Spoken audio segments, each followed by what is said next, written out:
మార్చి 11. ఈరోజు మార్చి 11 అండి తారీఖు. మనం భైరవ బిర్యానీ వెరైటీ తేజ చేసినటువంటి మనం నిమ్మగడ్డ చిన్నసామయ్య గారి ఊరు మోతాడక అనే గ్రామంలో ఫీల్డ్‌లో ఉన్నాం. ఈ తోట మీరు చూడండి ఇప్పుడు ఆల్రెడీ పండేసాయి. సైజ్ గాని, క్వాలిటీ గాని ఇప్పటికి కూడా బావుంది. నీళ్ళు ఆపేసావా బాబాయ్?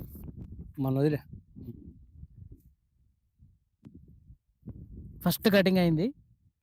ఇప్పుడు రెండో కటింగ్ కూడా సిద్ధమై ఉంది. ఫస్ట్ కటింగ్ అయిపోయి కొంత డిస్ట్రిబ్యూటర్లు తర్వాత చాలామంది రైతులు కూడా చూసారు. కళ్ళ మీద కాయలు ఆ వీడియో కూడా మీకు పెట్టాను. ఇవి ఇప్పుడు రెండో కటింగ్ కూడా సిద్ధమైంది. కాయ రంగు గాని, క్వాలిటీ గాని చూడండి. లోపల పోతే ఇంకా బావుంది బాబు. చూద్దాం. బయట బానే ఇది కూడా బానేనా? ఫస్ట్ కటింగు మనకి ఎన్ని క్వింటాలొచ్చుంటాయి బాబాయ్? ఈ 5 ఆహ్, పాయలు అంటే అరెకరం. అరెకరం 11 క్వింటాలు 20 కేజీలొచ్చినాయి. 11 క్వింటాల్ 20 కేజీలు. తాలేమన్నా వచ్చినాయా? తారు 10 కేజీలుండాయి. 10 కేజీలు తాలు. ఇదండి మనం భైరవ బిర్యానీ శాంపిల్ ఇచ్చినటువంటి